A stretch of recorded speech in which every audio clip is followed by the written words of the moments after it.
The scent of roasted turkey drifted through the grand old house, mingling with cinnamon, nutmeg, and the faint sweetness of pumpkin pie cooling on the counter. It should have been a day of gratitude, of warmth and laughter, of stories shared across the generations.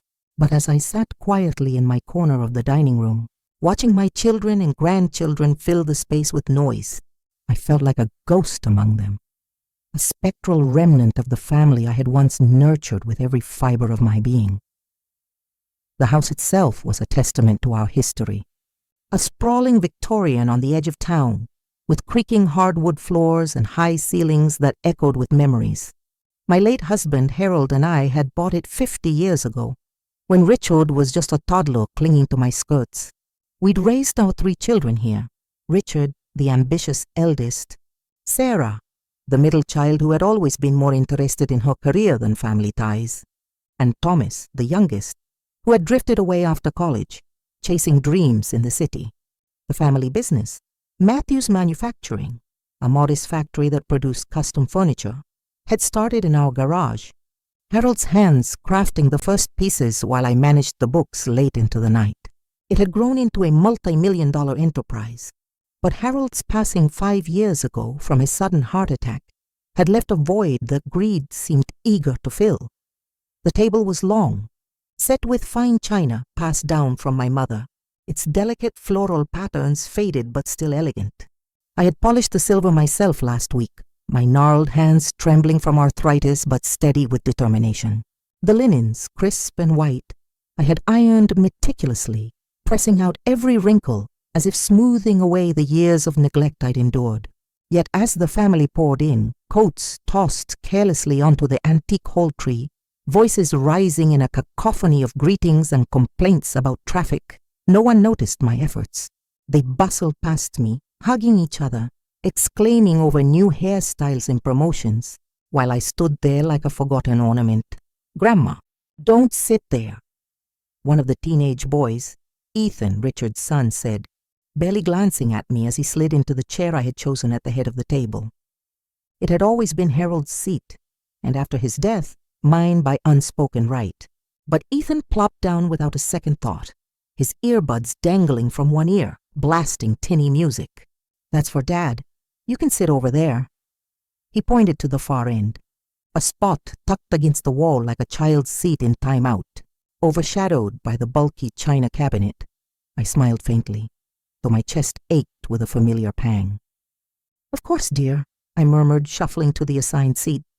My hips protested the movement, a reminder of the fall I'd taken last winter that no one had bothered to check on. As I passed Vanessa, Richard's wife, she wrinkled her nose, her perfectly manicured nails tapping impatiently on her phone. "Careful, she moves so slow," she muttered under her breath, loud enough for her sister-in-law, Sarah's husband, Mark, to snicker. Vanessa was a sharp-featured woman in her 50s, always dressed in designer labels that screamed status, her blonde hair coiffed to perfection. She'd never hidden her disdain for me, viewing me as an outdated relic in her modern world. The laughter stung more than I wanted to admit. It wasn't the first time. These gatherings had grown colder over the years. Once, Thanksgiving had been a joyous affair. Harold carving the turkey with theatrical flair, the children wide-eyed with excitement, me sharing tales of our immigrant ancestors who had crossed oceans for a better life. But now, with Harold gone, I was relegated to the background, my stories dismissed as old-fashioned ramblings. As we sat down, the conversation flowed easily among them, but never toward me. Richard dominated, boasting about the latest expansion at the factory, his voice booming with self-importance. Sarah chimed in about her promotion at the law firm, while Thomas, who had flown in from New York, regaled them with stories of his startup ventures. The grandchildren, 5 in total, ranging from tweens to young adults, huddled over their devices, sharing memes and videos. My stories, my memories, the history of the very traditions they enjoyed, none of it mattered. I tried once, clearing my throat softly. "Did I ever tell you about the first Thanksgiving Harold and I hosted? We burned the turkey so badly, But Vanessa cut me off with a wave. "Oh, Margaret, that's ancient history. Pass the rolls, would you?" Her tone was dismissive, as if my words were as irrelevant as yesterday's news. "Grandma doesn't even cook anymore." One of the granddaughters, Lily, Sarah's daughter, whispered to her cousin, scrolling on her phone under the table. Lily was 16, all sharp angles and attitude, her dark hair streaked with unnatural colors.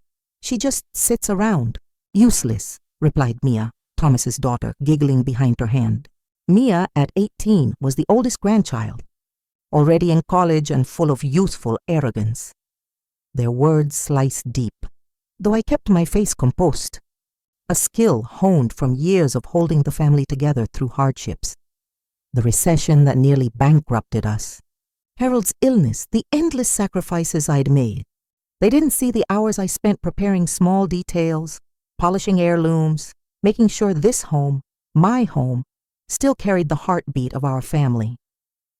I'd risen at dawn to baste the turkey, even though Vanessa had insisted on bringing a caterer. My contributions were invisible, like the air they breathed. My eldest son, Richard, raised a toast, his glass of Merlot catching the light from the chandelier. "To family," he said, lifting it high. His wife clinked hers against his with a smug smile, her diamond ring flashing ostentatiously. I whispered it too, though no one noticed. My glass remained untouched, my voice lost in the chorus of clinks and cheers. As the turkey was carved, Richard wielding the knife with the same authority he applied to board meetings, and laughter filled the air. A knock sounded at the door. It was firm, insistent, cutting through the din like a knife through butter. The room quieted for the first time all evening, forks pausing mid-air. Richard frowned, wiping his mouth with a napkin. "Who on earth could that be today?" "We're not expecting anyone else." Vanessa rolled her eyes, popping a cranberry into her mouth. "Probably a neighbor with more pie, or one of those delivery guys who can't read holiday closed." But when Richard opened the door, it wasn't a neighbor or a lost delivery. It was a tall man in a crisp suit, his gray hair neatly combed, carrying a leather briefcase that looked as if it held the weight of the world. His presence shifted the room instantly, polite but commanding, like a judge entering a courtroom. "Good evening," he said, his voice smooth and measured. "Apologies for the interruption on this holiday. My name is Mr. Callahan. I represent the Matthews family estate." Confused murmurs rose around the table. Sarah leaned over to Mark, whispering, "Estate? Dad's will was settled years ago." Thomas set down his phone, his brow furrowed. Mr. Callahan stepped forward, undeterred by the stares, setting his briefcase down carefully on the sideboard. "I was instructed to arrive precisely at this gathering. It concerns the matter of inheritance, ownership, and the future of the Matthews family business." The laughter died completely. Even the children stopped whispering, their phones forgotten. Richard stood frozen by the door, his face paling. "What do you mean?" "Everything was distributed after Dad passed. The business is mine. Ours." Mr. Callahan adjusted his glasses and unfolded a letter from his briefcase, its paper thick and official-looking. His tone was deliberate, unwavering, each word dropping like a stone into still water. "The founder of the family business, your late grandfather, Harold Matthews, left specific instructions that were recently brought to light upon the 5th anniversary of his passing, as per a sealed codicil. The terms are simple but strict. Ownership will be granted only to those who show respect to the matriarch of the family during this annual Thanksgiving gathering." Gasps erupted. Forks clattered against plates. Richard blinked, his mouth agape. "Wait, you mean Mom?" Mr. Callahan nodded gravely. "Yes, Margaret Matthews. The will states, and I quote, 'The business belongs in the hands of those who understand gratitude.'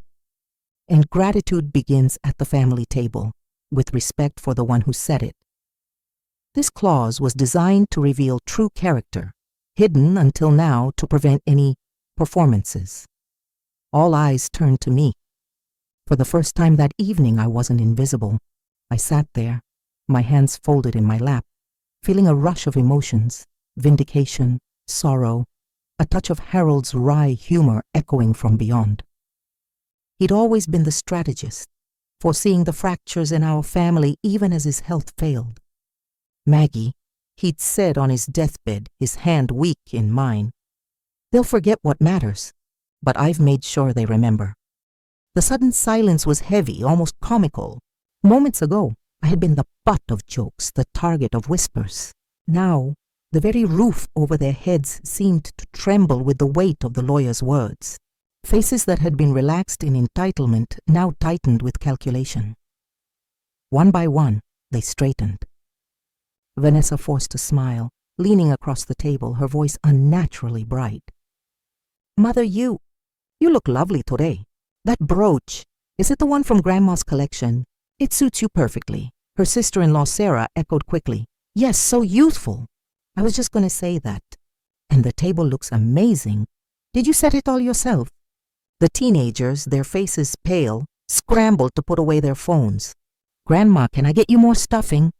Ethan asked, his voice suddenly syrupy sweet, jumping up to grab the bowl. Mia nodded vigorously. And cranberry sauce? You love that, right, Grandma? I folded my hands in my lap, hiding the tremble in them. Not from age this time, but from the surge of anger and hurt. Inside, my heart burned with a strange mix of sorrow and vindication. They thought they could erase the cruelty of minutes ago with empty flattery. But I had heard the whispers, felt the dismissals. Harold's clause wasn't just about money. It was a mirror, forcing them to see their reflections. But gratitude is not a mask to be worn when convenient. It is woven into the fabric of one's character, revealed in unguarded moments. I took a slow breath, my voice quiet but firm. Respect is not a performance, I said, meeting each pair of eyes in turn. It is lived in every word, every choice, every kindness or lack thereof. The room grew still. Even Mr. Callahan lowered his head respectfully, a small smile tugging at his lips as if he'd anticipated this. Tonight, I continued, my words gaining strength, you all revealed your hearts before you knew the stakes. You showed me how little I mattered in your eyes. And now, with all of you scrambling to change your tune, I wonder, what do you deserve? Their eyes darted nervously. No one spoke. The turkey grew cold on plates, the once appetizing aromas now cloying in the tense air. Mr. Callahan cleared his throat, breaking the impasse. We will complete the decision after dessert, he said. Consider your actions carefully. He stepped back into the shadows of the room, his briefcase a silent sentinel, and with that, he left the weight of his words hanging in the air. The room that had once buzzed with laughter was now tight with unease.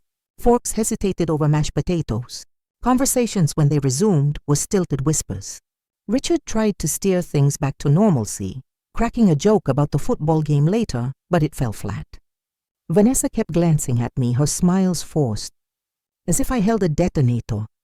Dessert was brought out, pumpkin pie with its flaky crust, apple crisp bubbling with cinnamon, whipped cream piled high in a crystal bowl.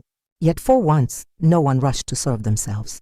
All eyes flicked between Mr. Callahan's leather briefcase and me, as though their entire future now rested in the wrinkled hands they had mocked only an hour earlier. Vanessa broke the silence first, her voice pitched higher than usual. Mother, would you like the first slice of pie? She asked sweetly, her voice dripping with false honey as she cut a generous portion. Her daughter Lily chimed in. Yes, Grandma, you should eat first. You're the queen of this table. The words rang hollow, echoing her earlier insults. I almost laughed, a bitter sound bubbling in my throat. The same lips that had called me useless now tried to crown me with compliments. But my heart, heavy and bruised, remembered the sting of their earlier words. I accepted the pie without comment, taking a small bite, the flavors ash on my tongue. Richard leaned forward, desperation flickering in his eyes so like Harold's, yet lacking his warmth.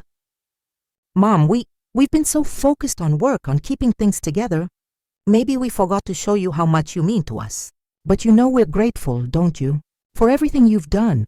The business wouldn't exist without you and Dad. I looked at him long and hard. Once upon a time, I had believed in his sincerity, cradling him through nightmares, cheering at his school plays. But years had taught me that gratitude expressed only when convenient is no gratitude at all. "Richard," I said softly, "gratitude isn't words spoken in fear. It's actions taken in love." Mr. Callahan cleared his throat again, drawing every gaze back to him. He slid a document across the polished wood of the table, its pages crisp and foreboding. "I have here a list of individuals named in the will," he explained. "But there is a clause. The inheritance, the business, properties, all assets can be transferred only if the matriarch confirms, from her heart, who has honored her this Thanksgiving. Her word alone will finalize the decision." Gasps echoed around the room. The teenagers shifted uncomfortably in their seats. The in-laws stiffened. Richard's face paled, his fork dropping with a clatter. It was my turn to decide. The power was intoxicating, yet heavy, a burden Harold had placed on me to teach what he could no longer. I took my time, sipping from my glass of water, letting the silence stretch like taffy. Memories flooded me. Harold's laughter as he danced me around this very kitchen. The children's sticky fingers helping with cookies. The quiet nights after everyone left, when Harold and I would sit by the fire, grateful for each other. Then the shifts, the ignored calls, the rushed visits, the subtle erasures. Then I placed my hands flat on the table. "Respect," I said slowly, "is not given because of money. It is given because it is right. Tonight, before you knew of this lawyer or this will, I was treated as if I were invisible, as if I were a burden. That is the truth I cannot forget," Vanessa tried to interject, her face flushing. "But mother, we didn't mean—" I held up a trembling hand, silencing her. "You did mean it.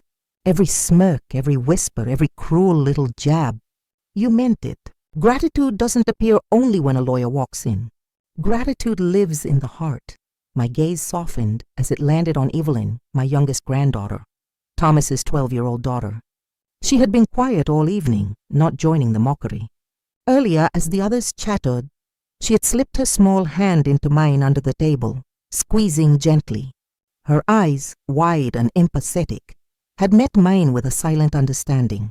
She hadn't spoken much, but her presence had been a balm, helping me set the table without being asked, fetching my shawl when the room grew chilly. I reached for her hand again and smiled. "This one," I said firmly. "This child has never wavered in kindness. She will inherit. She will carry the business forward with dignity."